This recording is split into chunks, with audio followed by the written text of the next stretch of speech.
Hey there! Today we're going to cut right through all the noise and get straight to a simple, clear guide on how to meditate. Seriously, no jargon, no confusing philosophy, just a straightforward tool you can actually use in your everyday life. Okay, let's get into it. You know that feeling when your mind just feels like it's running a marathon that you definitely did not sign up for? Yeah, we've all been there. But what if the key to just slowing things down, to finding a moment of calm, wasn't some big secret, but something you're literally doing right this second? So over the next few minutes, here's the roadmap. We're going to start with the why, then jump right into the practical how-to, talk about some of the common bumps you might hit on the road, and then wrap up with how you can take this even further. It's a super clear step-by-step path. Okay, so first things first, why even bother with this? Let's be really clear about what we're trying to do here. And spoiler alert, it's probably way simpler than you think. That's it. That's the whole game. At its heart, this practice is just a tool. It's like a pause button for the daily grind. It's a way to handle stress and just give your mind a chance to chill out. We're not trying to reach some mystical state. We're just looking for a little bit of practical relief. All right, you ready to give it a shot? Let's get you all set up for your very first session. The whole point here is to make it as easy as possible to just begin. You only need to think about 3 little things. First, time. And I'm serious, even 5 minutes a day is an amazing start. Doing it consistently is so much more important than doing it for a long time. Second, find a quiet place. It just makes it a little easier to focus, you know? And third, how you sit. Just be comfortable and reasonably upright. A chair is totally fine. You don't need to turn yourself into a pretzel. The idea is just to be alert but relaxed. And now for the main event. What do you actually do once you're sitting there? Well, the answer is kind of beautiful in its simplicity. You just pay attention to your breath. Think of your breath as an anchor, something that holds your attention right here in the present moment. And this leads us to this key idea, mindfulness. It sounds fancy, but all it really means is this. You're paying attention to what's happening right now, on purpose.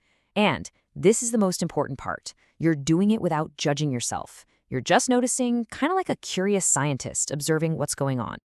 Now, this is huge. This right here is probably the #1 mistake people make when they start. You're going to be tempted to control your breath, right? To force it to be all deep and zen. But that's not the goal. The real technique is just to observe it.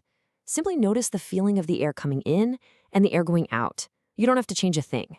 I love this quote because it just says it all. You're not the boss of your breath in this moment.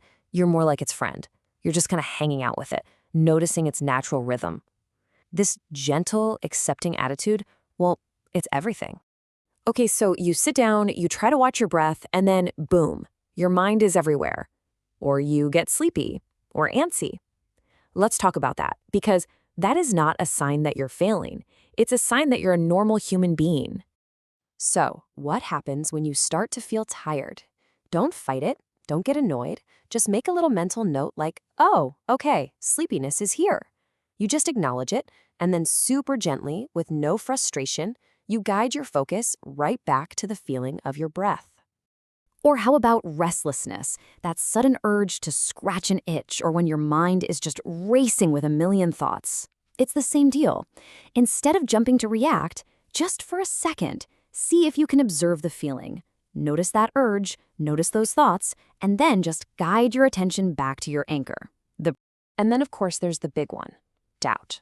That little voice in your head that says, this is dumb, or am I even doing this right? Guess what? That's just another thought. You treat it exactly the same way. You see it, you acknowledge it, and then you let it float on by as you return again and again back to your breath. You know, all these things we just talked about, the sleepiness, the restlessness, the doubt, they all lead to this one crucial idea. The attitude you bring to this practice is just as important as the actual technique. This whole thing is about letting go of judgment. So let's look at this because it's a game changer. The unhelpful attitude is thinking you have to stop all your thoughts and have a good session. That's just a recipe for frustration. A way more helpful way to think is that there are no bad meditations. Your mind is going to wander. That's what minds do. The real practice, the real win, is just in the gentle returning over and over again. Just showing up is the victory. So here's the bottom line. Shift your focus. Stop trying to achieve some perfect thought-free state. Instead, just try to engage with the process. It's about getting into the flow of noticing your breath, noticing when your mind wanders, and then gently coming back. It's a practice, not a performance. Now, once you get comfortable with just observing your breath, you might start to get curious about what else is out there. And that's great. The breath is a fantastic foundation, but it really is just the beginning.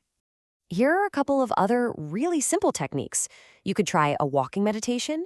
Instead of sitting, you just walk slowly and put all your attention on the feeling of your feet on the ground.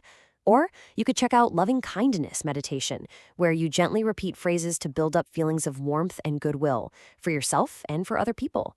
Both are super simple and really powerful. So, we've covered the why, the how, what to expect, we've laid out the tools and the right mindset, and now this part of the explainer is over, and the action part, well, that's all on you.